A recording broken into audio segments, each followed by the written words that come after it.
Okay, and now if we, no, this is not that one. ये नहीं है, ये. So the job has completed.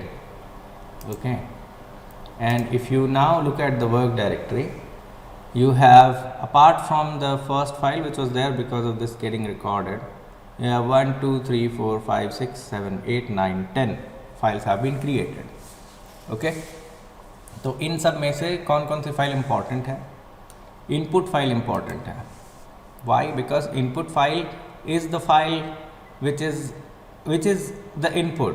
That's why the name is input file, because you make whatever you make in the CAE. For instance, when we made the model, we didn't make it like this. We made a rectangular box and then we meshed it, right? But input जो जाएगा solver के पास, and the solver will use all the information, that will not have the object or anything. It will have only those information which are there in the input file. So input file includes all the information which is required for the solver. So if you keep that file, you can rerun the analysis as long as you have that file. Okay, is this making sense? कुछ समझ में आ रहा है तुम लोगों को? Repeat what?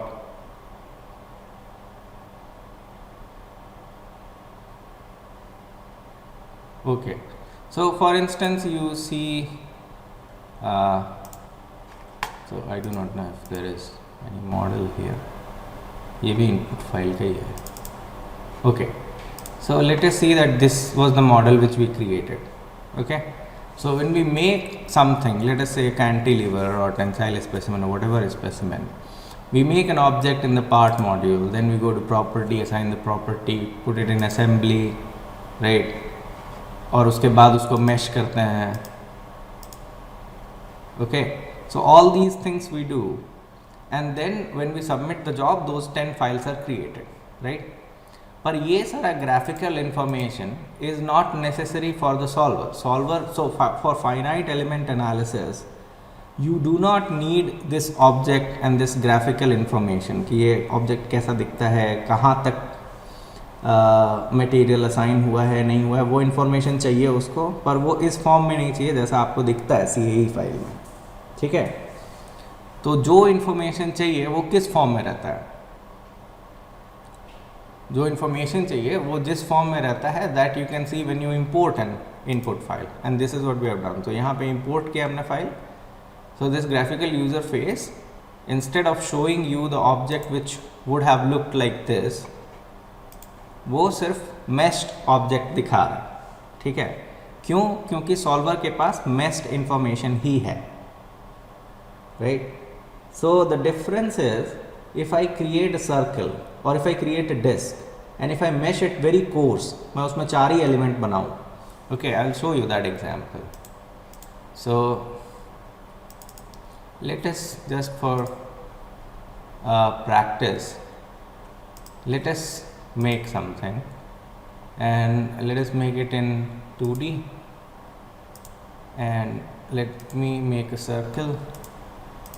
So a disc basically, and dimensions are not important because it's just for to tell you what it does. So this is the object which I have made, right? And then I will mesh it. So I will assign a global mesh size of 80. So 80 में कितना element बनेगा देखते हैं. And I will have to assign triangular mesh, so then it will be good. And if I make 100, not much change. Global seed has been assigned, but okay, so it's not, nothing is changing. Okay, so now I assign that it should have trigonal mesh, and then I mesh it. तो ये ऐसा दिख रहा है.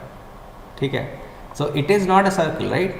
It looks like a polygon, right? तो ये difference है कि जब मैं इसको CAE फाइल में बना रहा हूँ तो my file tells me that this is a disk, right?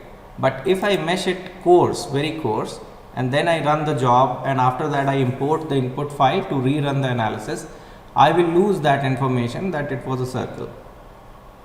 ठीक है, इनपुट फाइल सिर्फ यही स्टोर करेगा जो आपको अभी दिख रहा है, because this is what was solved. So in order to include the geometry, you shouldn't be very coarse in meshing, ठीक है, because you will lose the geometrical information. Okay, so if you keep a CAE file, you will have the option to reopen the CAE file and mesh it as coarse or as fine as possible. But if you only keep the input file, you lose the option of remeshing it, so you can't change the mesh anymore. Okay, because the information which is stored in the input file is only the mesh, and this is what you can see when you open the input file. So this is the input file. If you open it, in an input file you have all the information for the solver, and usually the most important information which you want to change lies at the end, और initially आपके पास coordinate values रहती है. जैसे node 1 का coordinate है x coordinate 4.5, y coordinate 32.5, node number 2 coordinate x and y coordinate, right? So if you create large number of elements, you will have this information for a very long period of time. And then there is node element connectivity matrix. So एक element में कौन कौन सा node है, कौन कौन सा node number है, वो इंफॉर्मेशन रहेगी. सो ऑल ये इनपुट फाइल का अप्रॉक्सीमेटली 90% जो पार्ट है that is taken by the information of the geometry. ठीक है, उसके बाद you have the information if you are making certain sets. Okay, so for instance, you are defining a node set which has something to do. So you want to calculate stresses at certain particular nodes or in particular elements, or if you want to define contact between two surfaces, so in that case you will have to define that surface. Surface कैसे define होगा? Surface define होगा उस surface पे जो जो node number हैं, जो जो elements हैं.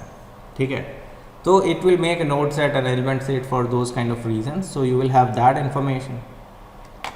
Then the real information which we usually provide in the modeling part is appears. So section appear होगा कि एक section बना जो homogeneous solid है, उसको कौन सा material assign किया गया है, that information will be there.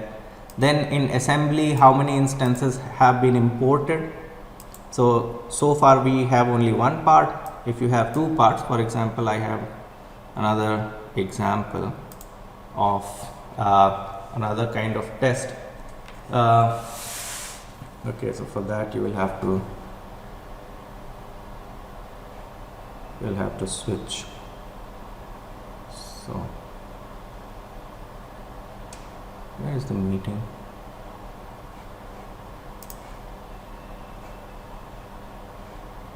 I think it is there. Yeah.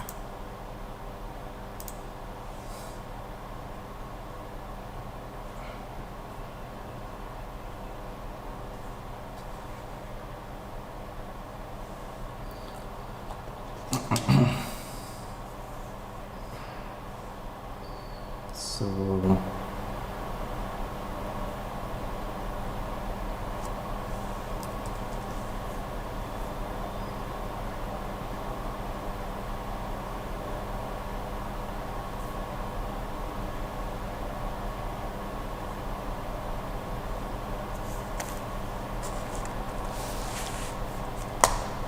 So this is just for example. This kind of test is called disk bend or small punch test. In this kind of test, you have a disk, circular. So you have a circular specimen. Okay, and this circular specimen will obviously have some thickness. तो ये एक simple circular disk specimen है. ठीक है, and what you do is you put it in a die, and that die is something like this.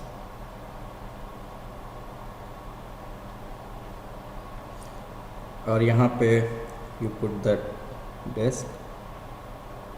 Okay, so this disk is lying here, and then sometimes you have a ball of tungsten carbide, or sometimes you have a cylindrical punch. It is called a punch, which is like this. Okay, so this part is also circular, so this is a cylinder. Okay, so either you have a cylinder or you have a ball, and this ball goes down. It is being pushed from the upper side. So you have a rod which pushes this ball downwards. Okay, and when this ball comes in contact with the disc, it deforms it, right? तो आपको कुछ समय बाद इसका deformation ऐसा हो जाएगा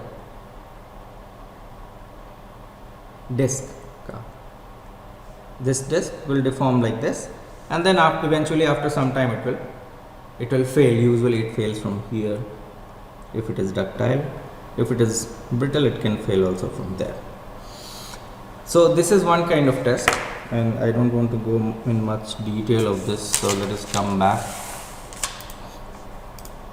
So in that case, this test is an example of two parts in the assembly. Okay, so this is the disc part. Disc is also axis symmetric. So this is the disc, and then you make the ball, which is also axis symmetric. So the ball is like this.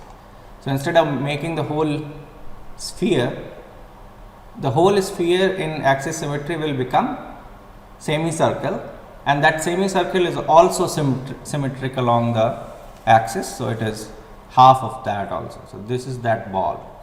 Okay, and this has been modeled as a rigid object. So this ball will not deform at all. And then in assembly, I will have one object which is this ball and another object which is this disc. Okay, and then I will have to define that. If I don't define that this is a surface, the ball surface and the disc surface, the software will not know about it, right? Software को reality का कुछ पता नहीं है, unless you tell. Whatever you tell, only that much the model or the computer knows, right? And when you do everything correctly and define the surface and contact and everything, then you can see the deformation.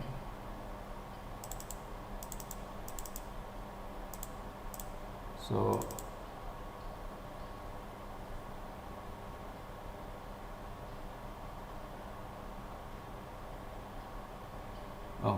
this is a back to 16. Do I have only 16 open? No, this is 18. So here I can open that.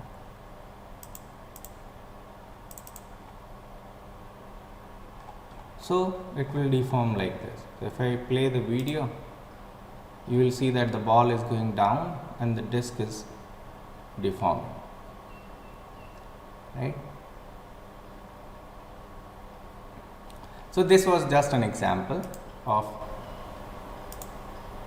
of the case where we can have more than one object in the assembly. Usually what we are doing in tensile specimen modeling, we have only one object. Okay, so let us come back to this, our case. So we have these information in the input file, and in input file I have assembly, and then I have certain node sets which I define in the assembly, because assembly node set or element set jo hoga, that can be different from the parts object. Okay, and then I have material definition. So I have elastic modulus, Poisson's ratio, plastic properties in the form of true stress and plastic strain. Then I have boundary conditions. Okay, so in terms of symmetry or in terms of displacement. Then I have a step information. So what kind of step it is? It is static.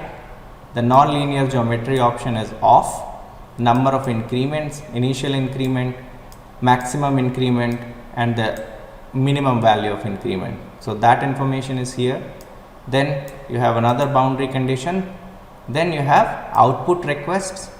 So what values do you want in the output? And restart and write and frequency, these commands are for. So frequency is that, for instance, from 0 to 1 of the pseudo time, if you have divided or decided that your simulations should divide the whole thing into 10 even increments, then the frequency is 10.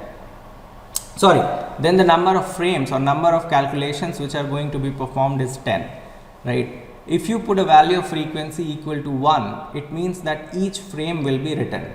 If you put a value of frequency is equal to 2, then only, so one of the calculation will be skipped and the consecutive information will be written in the output database file.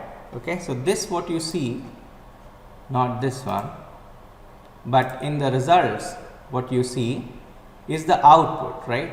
So this is called ODB, which is output database file, and in this all the information are there which you are requesting for, and that request is here in the field output request. Okay, so field output request, last time we discussed, we selected pre-selected default values, so that includes stress, strain, displacement, reaction force, and the usual things which are needed. If you need special values, then you have to select it very carefully when you are defining your output request.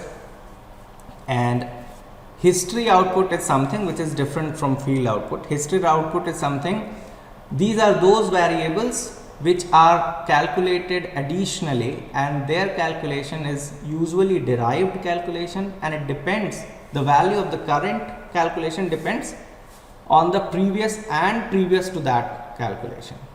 Okay, so that's why it is known as history output. And one example of that history output, what we have studied also in theory, is J integral, which that exercise also we will do at some point of time. Okay, so do you understand in nutshell about the input file now? Okay. Okay, so now let us look at other file. .ipm file is not required, and this text document, if you open it, you will see that it has the information which is not needed to rerun the simulation. Okay, so it tells you, it's kind of a log file.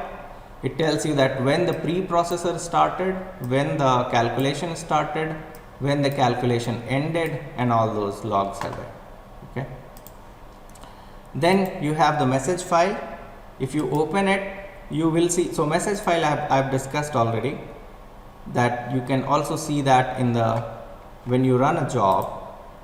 So when you run a job, you click on this monitor window and you see a lot of information. So this is the log which tells you that the pre-processing has started, then pre-processing has completed, and the solver has started, solver has ended or completed, and all that information. So this is the log file which you also see here.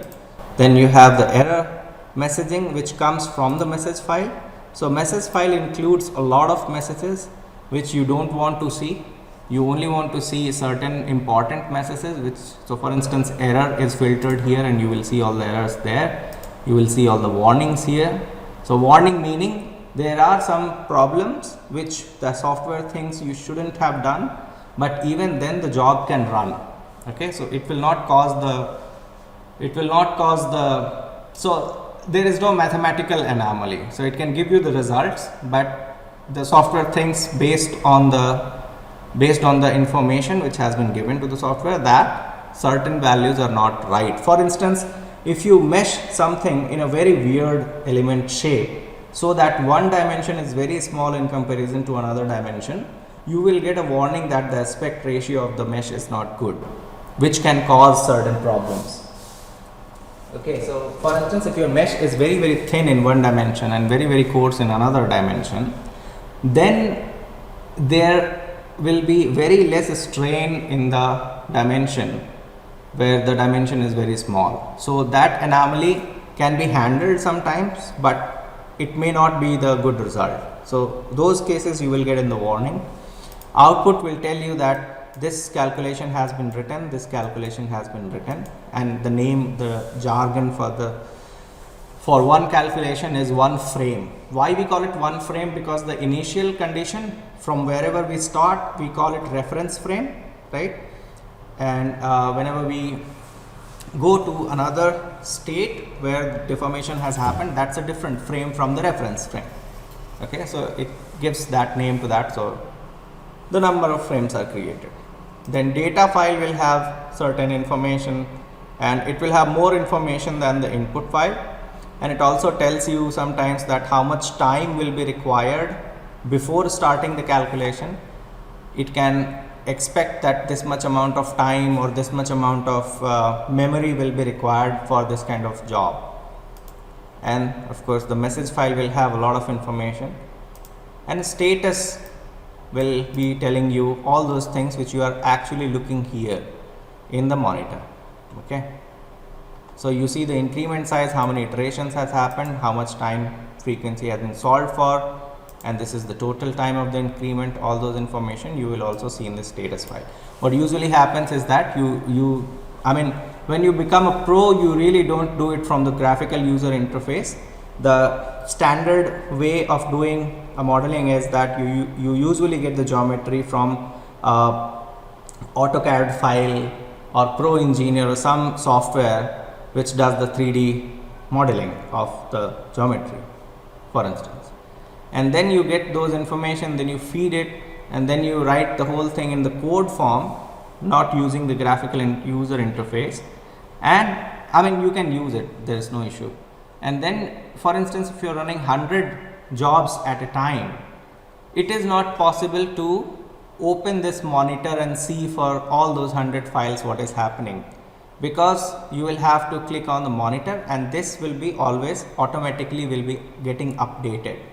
Okay, so when the job is running, am I audible?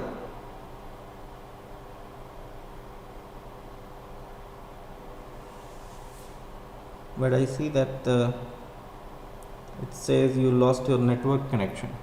Can you see the screen?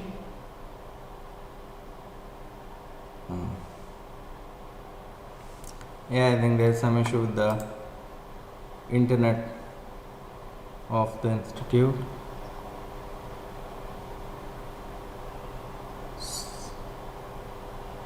Yeah, please.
Okay, so I think now it should have come back. Let us see.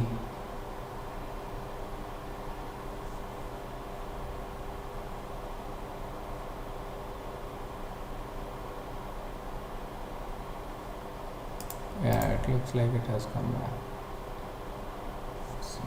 It's very slow.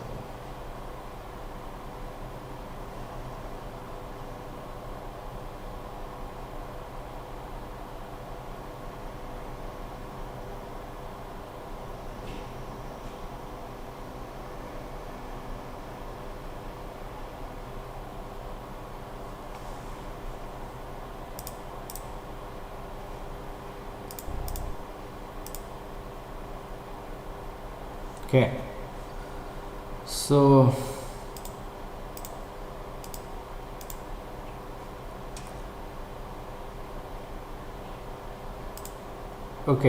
what we discussed was, we discussed about all these files, and so apart from input file, ODB file, and if you want to keep, you can keep message file, but I don't think that is very important. Status file is the same thing, so if you open it, you will see the whatever you see on the monitor, you will also see it here. So it sometimes it gives importance for it is important for instance, if you have 100 files, then if you open it here in the software, it takes a lot of RAM to update it every time. Each increment will be updated here, you cannot stop that. So instead of doing that, you keep on opening this text file, which is the status file, and it will be getting updated also. So once in a blue moon, you open it and you will see what value of the calculation has gone. So some calculations are really long, it takes 2 days, 3 days, depending upon your computer configuration and the number of elements you have and the complications you have created. Depending upon that, the timing changes. Okay, so these are the files which are created, and you can only keep input file and ODB file, and you can actually remove ODB file because ODB file is usually very large. So if you have a good calculation, it will be in 6 GBs, 2 to 3 GBs is a short one, and you can have also large files, very large files, sometimes 100 GBs or so. So ODB file you can delete if it is very large, because you can rerun the input file and you can get the same results over and over again, right? So these are the files which usually are created. Okay, and now let us look at the results. So this is how the ODB file looks like, and ODB file you cannot open in your you will not it's not a text file. Okay, so you can only open it in Abacus software. So this is your result file, right? So if you have, for instance, performed some certain calculation, you can also open that, not necessarily whatever you have made or whatever shows in your job monitor, you can open it, that is not correct. So you can open any ODB file. Okay, so let us look at this result, and let us get familiarized with this window also.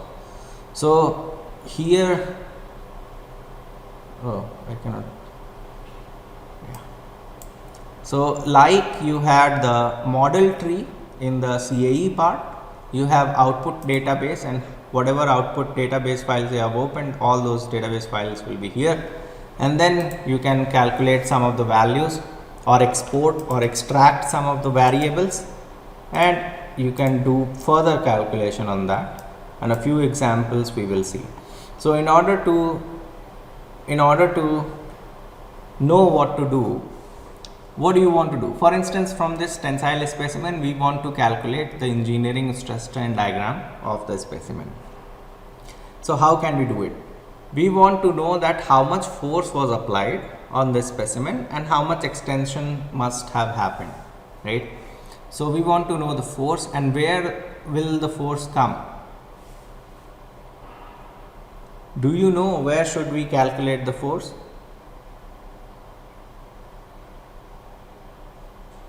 Or where should we extract the force from? This is half of the tensile specimen, Yaten. This is not the full tensile specimen. Come again. Across the entire width, but which one? Here or here? Okay, let us see. So in order to get any variable which is in the field output request, you have to go to ODB field output. If you want to extract something from the history output, you have to go there. Okay, so we go to ODB field output, and there you can select here different places from where you want that information to come, and what is integration point, what is centroid, and all those things we will see. But unique nodal usually is the node where you can select the node where you want the variable to be, and these are the default variables which you have. So we want to have forces, so we will go to reaction force, and we want the force in the y direction, so I will select reaction force 2. If I select the magnitude, I will also get the same result, because I don't think there is any force in the x1 direction. So just to check that, I am selecting magnitude and RF2 both. The difference is RF2 is in the y direction, so that's a vector, and magnitude is magnitude. Okay, so what did I do here? I went here, and then I am by default on this option pick from viewport and edit selection, and then I select all these nodes on the upper surface. Okay, and then I say done. 24 nodes have been selected, and when I click on save, it will show a message that all those data will be created with the name of XY data 1, 2, 3, 4 and so on, and obviously there will be an information that it is reaction force 2 on which node.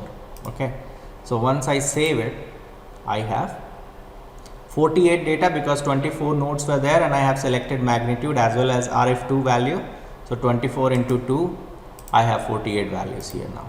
Okay, so these are the values, right? And how do I find out the total force which was there on the sample?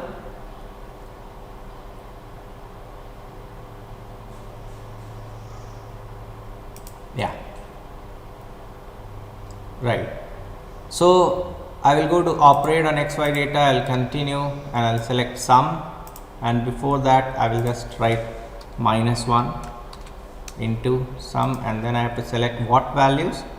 So I will select RF2, and so to select all, I am clicking on, I mean pressing shift and then the left mouse and 2 times, so everything is selected inside the bracket, and then I click on save as, and I give it a name of force, and then I say OK. So force is also now written, and when I plot it, it goes to, so it is going in negative, so I shouldn't have multiplied with -1, because it is positive already. Okay, so the force, how much force I am getting? The total force I am getting is approximately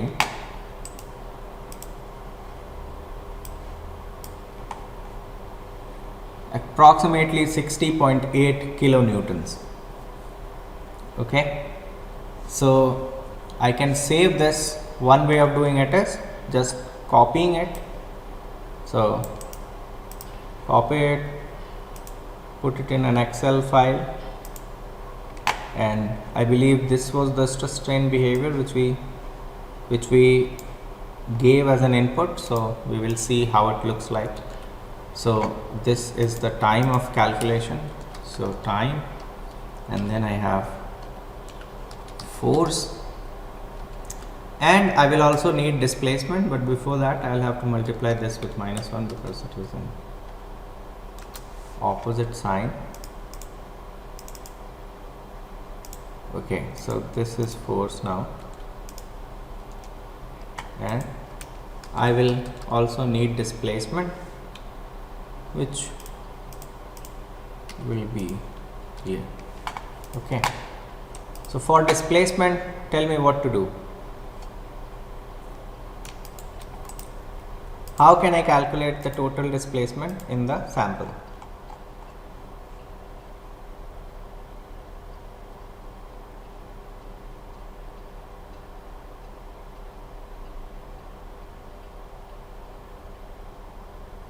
Does anyone know how to do it? Hello? not average. So imagine this to be the experiment, and in the experiment, when you do a tensile experiment, you get one value of displacement, no? So I want to calculate that displacement. How will I get it?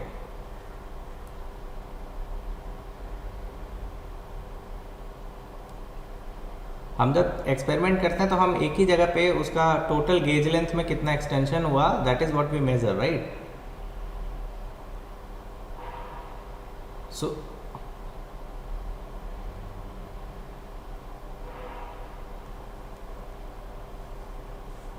Who is this? Charvak, ठीक है. So let us try. So Charvak is asking or saying that, okay, first, oh, I deleted that anyways. So I want displacement in the y direction, right? So u2, and he is saying you can select any node. So I'll select this node here, and for just to be sure, I'll select two more nodes, and I'll select one node here. Oh, should I select, can I select one node here also on this end?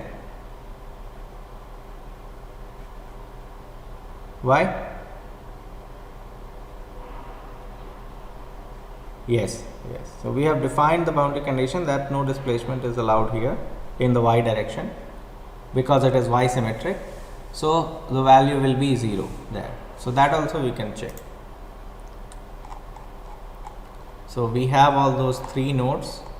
So let me take one more node here and done and save. Okay.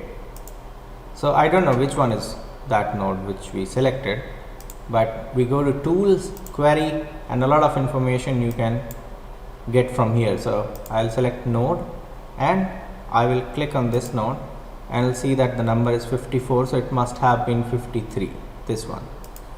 So this is 53. Okay, you see here 53. So this one should be 0. So if I plot it, I get 0, right? If you open it, you see, so you see one interesting thing is that in numerical calculation it is never 0, right? MATLAB में आप कर लो, 0 कभी नहीं आएगा. You can input 0, but the result can never be 0. ठीक है? So when you invert a matrix in MATLAB, how does it do it? It applies Gauss elimination method, right? So apart from making all the pivot points in a matrix, the lower or upper side of the matrix has to, all the elements has to be 0 there, right? That is what Gauss elimination method is. तो वहाँ पे वो value exactly 0 नहीं हो सकती है. In calculation there will always be an error, at some decimal place there will be an error. ठीक है? So 10 to the power minus 35 is 0. ठीक है? So that is what we were expecting because उस point पे displacement allowed नहीं था.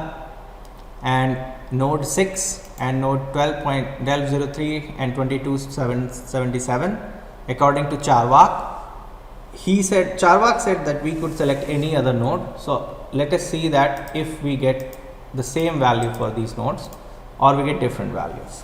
So what do you see? You see different values, right? Saint Verrant's principle, you have to revisit that. Okay.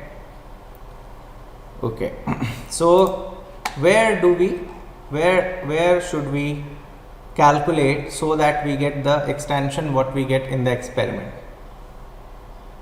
Yes. So the ideal way is to take the whole upper surface and make an average value of that, but to exercise lethargy, you can take only one node on the upper surface and that should be okay. I believe we have selected one node on the upper surface and that should be node number 6, I believe. So but I will have to confirm that. So this is node number 6. Okay, so this should be our delta L. Is it delta L of the experiment?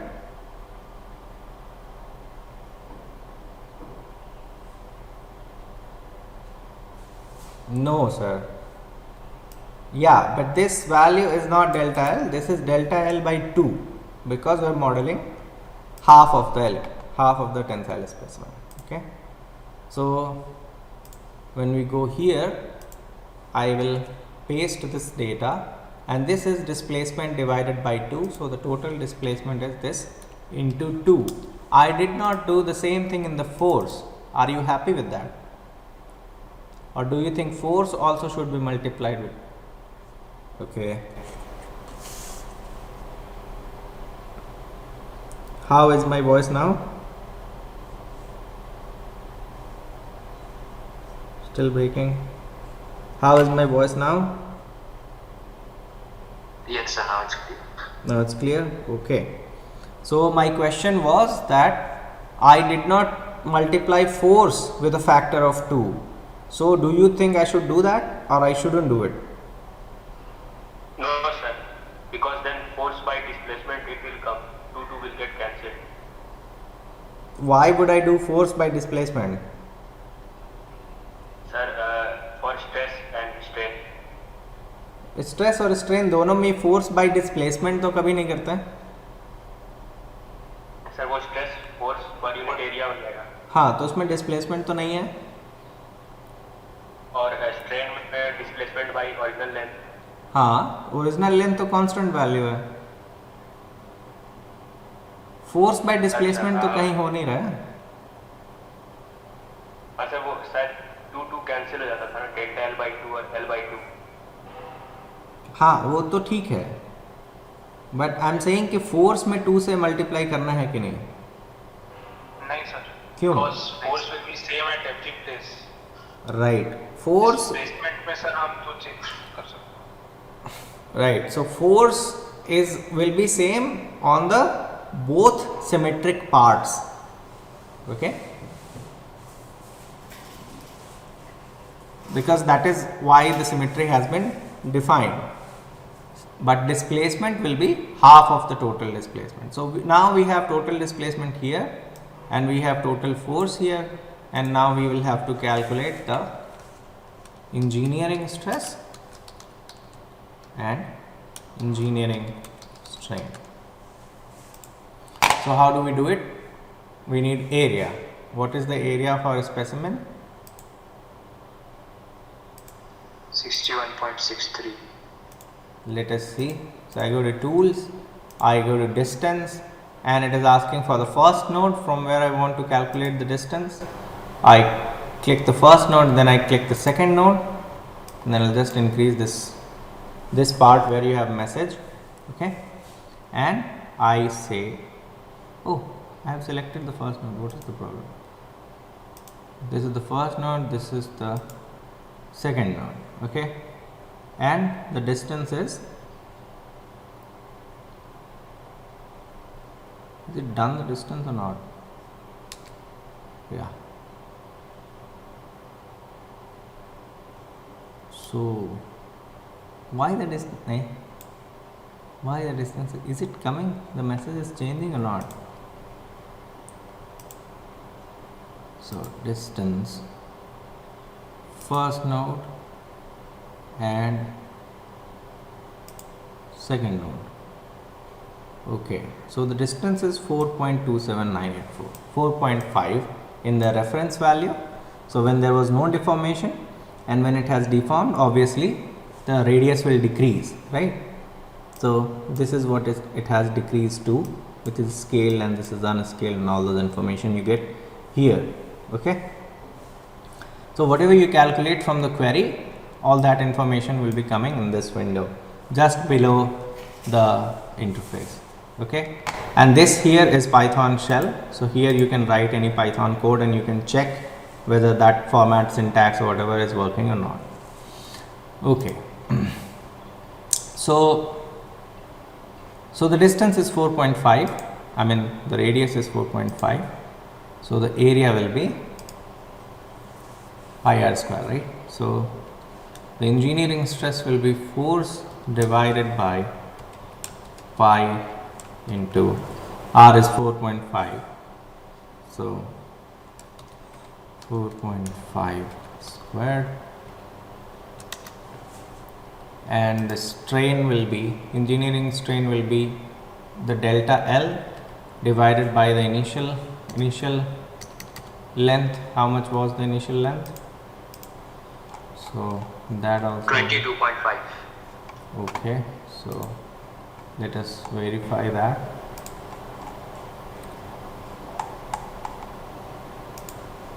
So this is 22.5. Okay. So this is half. 22.5 is half. So 45. So displacement divided by 45. So this is our engineering stress versus engineering strain. Do we have engineering stress and strain? Here we have this, and from that we calculated true strain and plastic strain, and that's what we gave as an input, right? So here the elastic information should also be there, right? Because although we have not done any calculation using the stiffness in our own calculation, software has done.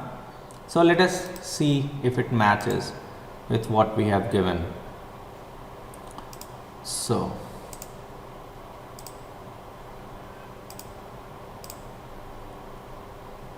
this is input, which usually comes from experiment. So my strain value is this, and stress value is this.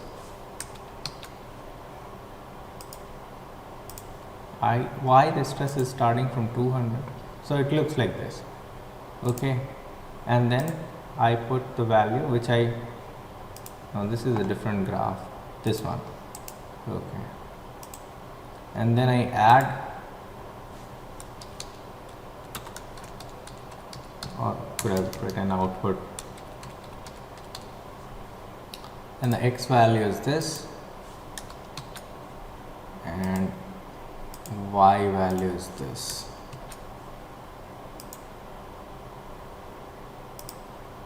Okay, and you see that it is not matching, right? So the FEM result is not matching with what we have given, the input value of engineered strain. So there is a problem here. This should not happen. Okay, and if I plot the true stress strain,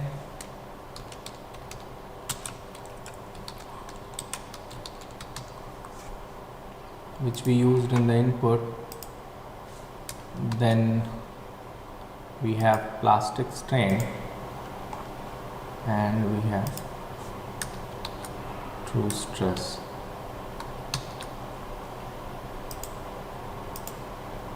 So it is closer to the true stress strain behavior rather than engineering stress strain behavior, our result. Okay. Yeah. We This, calculated engineering strain. yeah, we calculated engineering strain, but it is not matching with our engineering strain data. It is matching with the true stress data. There is some problem here.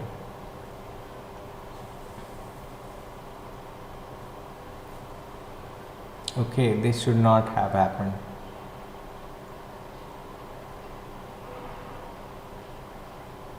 So Maybe taking those average values of displacement.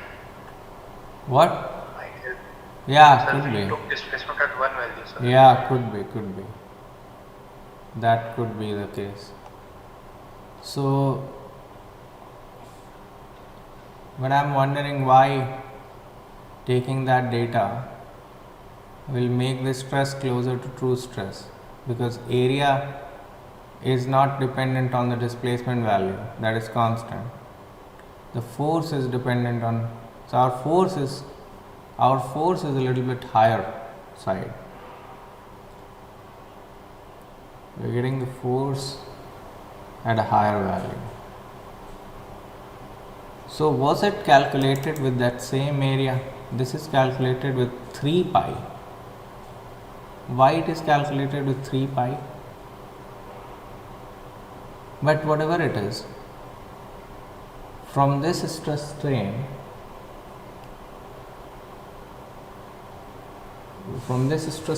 we apply to a new geometry in the form of stress and strain only. So should we not get the same engineering stress strain? I think we should. Even if the sample geometry is different,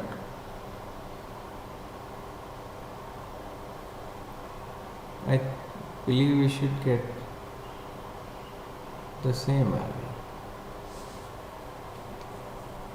of engineering stress.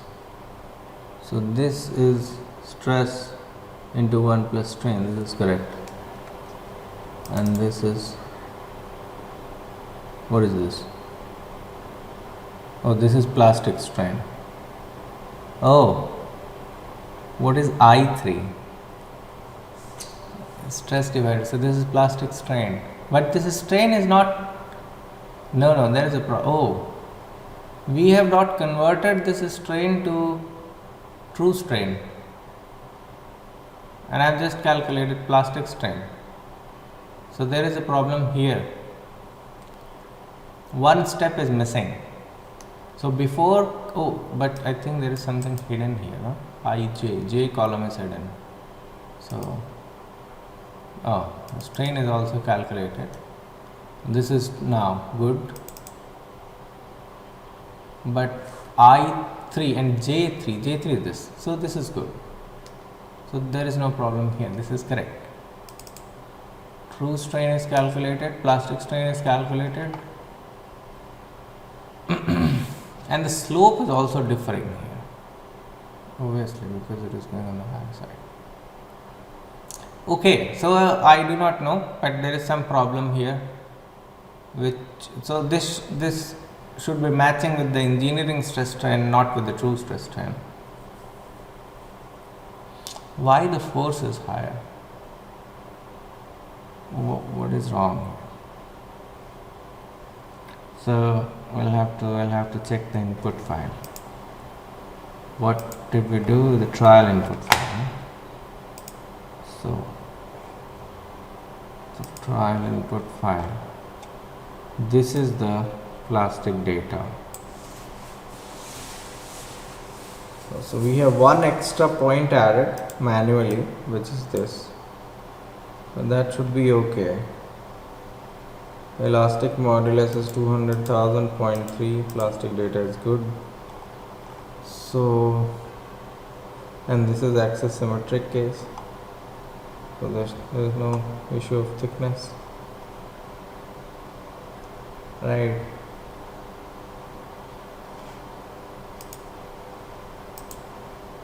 So, what did we do? We took the sum of all forces on the lower side. So that should be defining the whole area. Yeah, so one is one circle in axis symmetry. If I take all the points, then I have the total force. Right?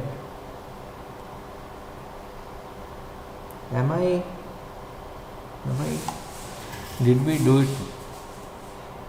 So 60,000 or so, no? Okay. So let us check the force values again. So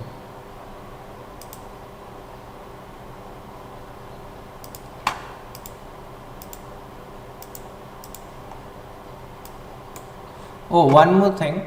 So as I was talking about sets and all, so instead of selecting in the user interface, sometimes what happens is that for instance, for some reason which I don't want to explain right now, but for some reason, let us say you are interested in such nodes. Okay, so some nodes are there, some nodes are there. So in that case, if it is a big problem, I mean if the object is bigger or if you have more number of elements, it is not possible to select manually these nodes. So the better way of doing it is making a node set before starting the problem. So in the pre-processing part, and once you make the node set, those node sets will be written here, and you can select those sets and you can calculate the values there. So for instance, I will check this option, highlight items in the viewport, and set 1 is this. Okay, because so this is the default set which has been created because we applied boundary condition here. You can make sets by yourself also, so you don't really have to define or describe boundary condition to make node sets. You can make it for any reason. Okay, so the better way of doing it is to make a node set and then just select that and write the values there. Okay, so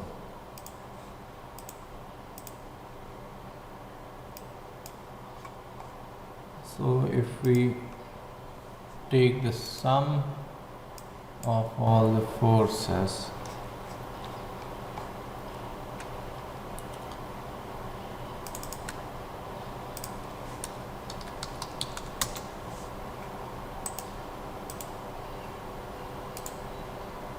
it is going to 60.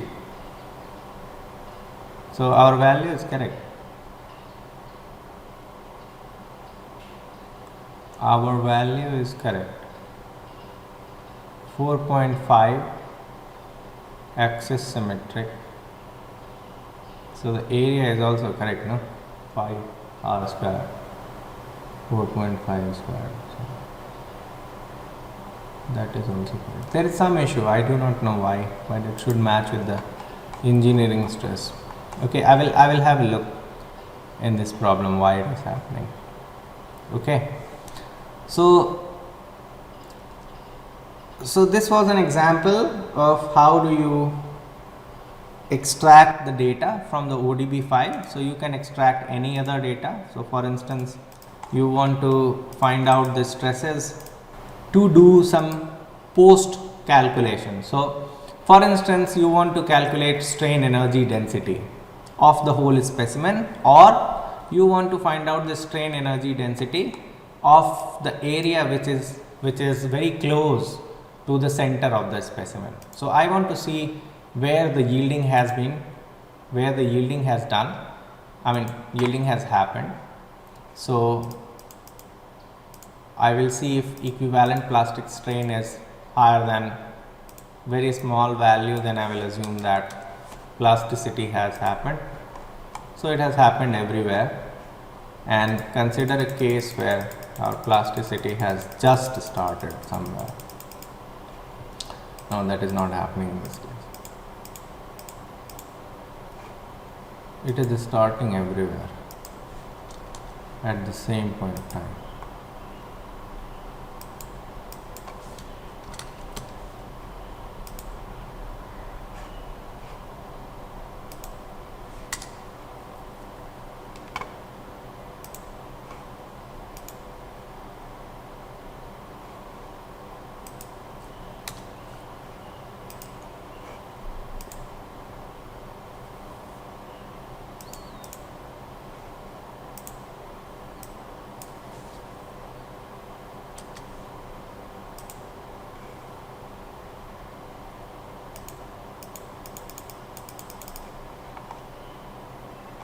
The value is almost same everywhere. Okay, so for instance, you want to calculate for some. Okay, so this will vary only when there is necking. Otherwise, everything will be happening everywhere. क्योंकि कोई inhomogeneity create करने का there is no scenario, right? So there is no geometrical sharpness anywhere, so that the stress will increase at a local value higher than any other place, because everything is smooth. So unless we create necking, we are not going to see the differences in the values anywhere. So it's having the same value everywhere. So whatever. So for some reason, let us say that you want to calculate the strain energy density at the center of the specimen. So center of the specimen will be somewhere here. Okay. So in order to do that, how can you calculate strain energy density? What is the strain energy density? Half into stress into strain. Right. So it is integration of stress dot d epsilon. Okay. So over the volume. I mean, if it is density, then no volume, but if you want to calculate a strain energy, then you have to integrate over whatever volume you want to do. So if you want to find out the strain energy, then you have to extract the data of stress and the data of strain, and then you have to multiply those, right, element wise, and then you sum it at the end, because energy is a scalar, so you can sum it. So you sum it and then you get the value. So this is one example of post processing. Okay, so you extract certain value from the ODB file and then you do your own calculation on that. Okay, so in order to do that, it is similar to what we did for the reaction force and all those things. You go to stress and then you calculate whatever value of stress you want to find out. If you want to calculate the strain energy density, then you have to calculate all the components of stresses and similar component of strains, and then you have to do that multiplication, and then you will be able to calculate the strain energy density. So for instance, you want to calculate S22 on certain elements, you do the same thing. So you select those nodes, click done, so XY data will be created. So let us say I am taking 6 nodes, and on those 6 nodes I also want the strain values. Okay, so this strain is the total strain. Then you have plastic strain. Okay, so you can subtract that, and then you will have only elastic strain, or you go to field output request before starting the simulation and select elastic strain components. So then you will see EE also here. So you will have elastic strain also written for you. So the software will do that calculation for you. Okay, so in this case, let us take epsilon 22 and save and done. Okay, one way of doing post processing is to put this in the Excel file and do it, right? Or you can go to report option and then click on XY, and then you go to setting, and here you create your, this is your work directory, and you give it a file name. So strain energy input data. So, and then you select all the data you want to write and click on OK. So you see a message, the XY report was appended to file. The directory is A and your work directory and that name. So if we go to our work directory, we see a file named SE input, and if you open this, you will see for the time.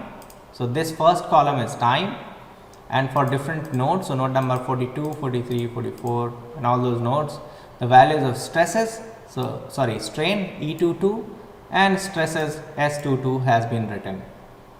Okay, so you can also write the whole thing in a text file and then import it in the Excel sheet, or import it in a Python or MATLAB or any other coding language from the text file itself, and you can do your own calculation.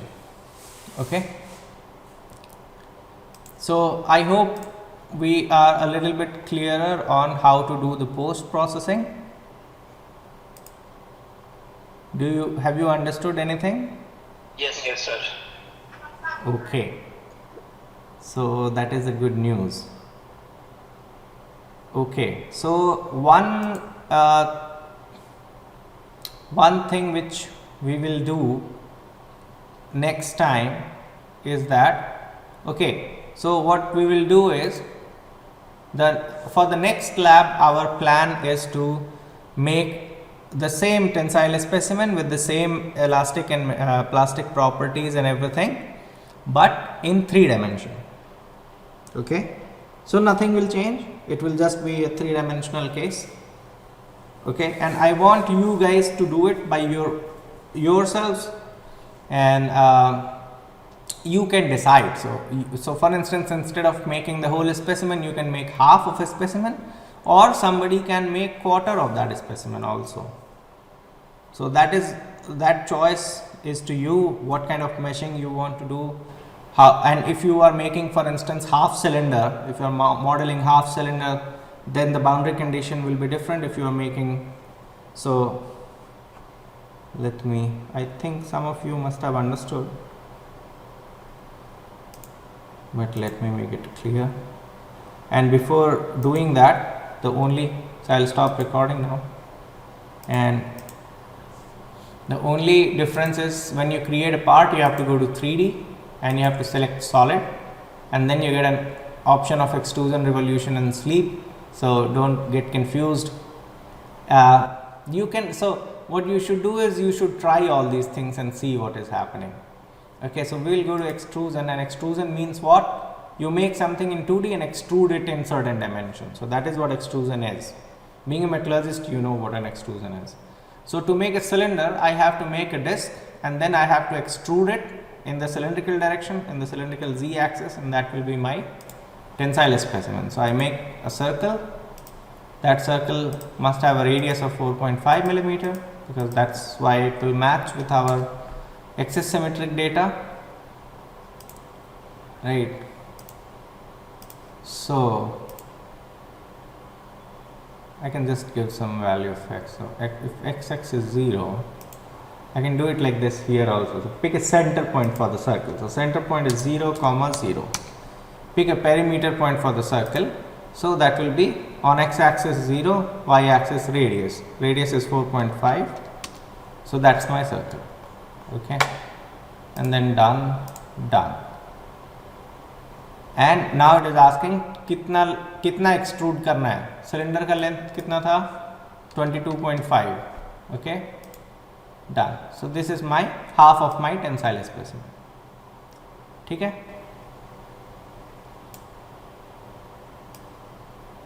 Are you getting it? Yes, sir. So Yes. either you can do this, or what you can do is, you can, instead of making the whole circle, because tensile specimen is super symmetrical, you can actually make only quarter of this. So इधर से काटो, फिर इधर से काटो और trim कर दो सबको.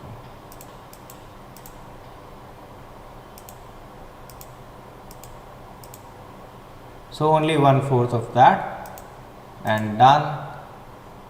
And the feature has been not regenerated, so feature regenerate, and this is also what you can model. But इसको model करोगे, and if you model the half cylinder, certain extra boundary conditions has to be defined. Okay, so this is what you will do in your next lab. And in the next lab, you will be doing it. I will not do this. I will not model. You guys will be modeling, and you will be sharing the screens. Okay, so one by one I will see that what other person is doing, and you will demonstrate or you will model, and at the end of the lab you should have some results with that model. Is it understood? Yes, sir. Yes, sir.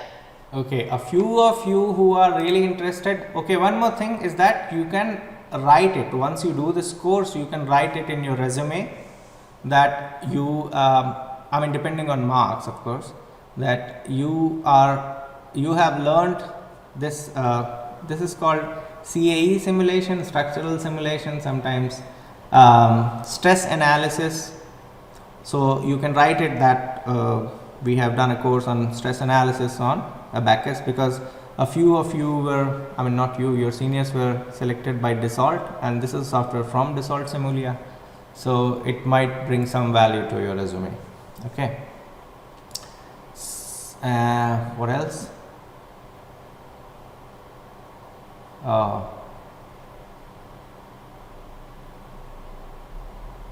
Okay, so So that is what we will do in our next lab.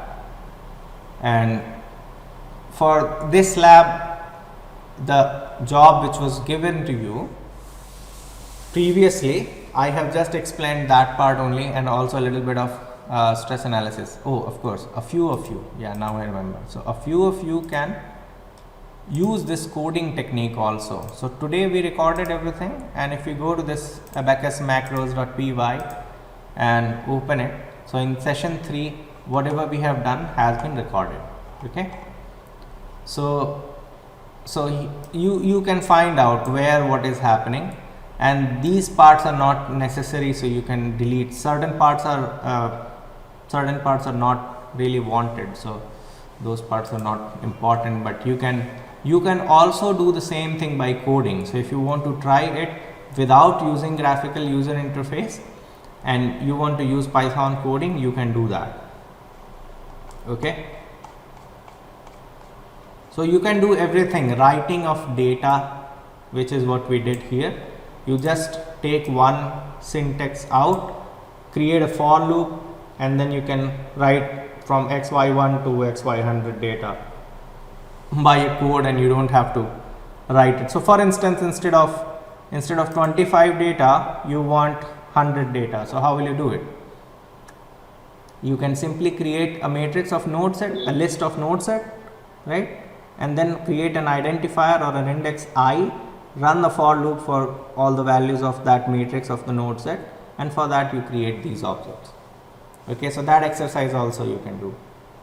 So whatever we do in the interface, everything can be done in this in a Python code. Okay, so you can try that also. So with that I end this session here today. If you want to practice, you can keep on practicing, and the TS should stay and answer if you have any question. You can also start making 3D model today if you want, but you have to make the 3D model in the next lab, and you have to give a result also in that lab. Okay, for today again there is no lab report which you have to submit. In the next lab you will be doing 3D modeling, and that result has to be submitted after that, I mean a week after next week. And in that report you should have the results of 3D, results of axisymmetric model, elastic plastic. Both of them should be compared. Okay, is this clear? Yes, sir. Any question? Yes, sir. Any question? No, sir. But only if we could find that particular issue that we had in the axisymmetric problem, sir. What issue? Sir, the graphs are not matching, right? Yeah, so if you can find out a reason, see, in my opinion it should match. There is some problem. I couldn't tell the problem right away, but I will be looking for it, and if you can find out why it is not matching, then that is good.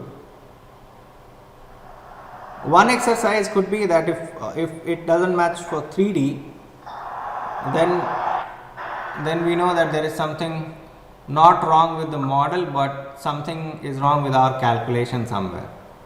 Somewhere we are calculating the forces wrong, you know, or maybe we shouldn't sum the reaction forces of all the nodes.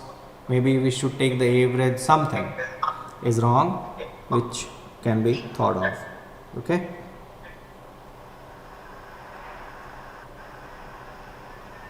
Okay, all right. So I'm closing this session for me.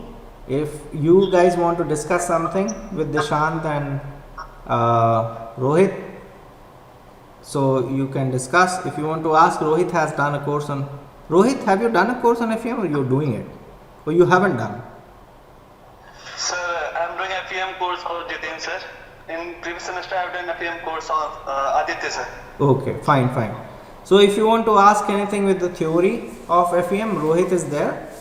Okay, and Dishant is also there. He is also good in simulation, so you can enjoy this session. Okay. Okay, all right. So I'm signing off now.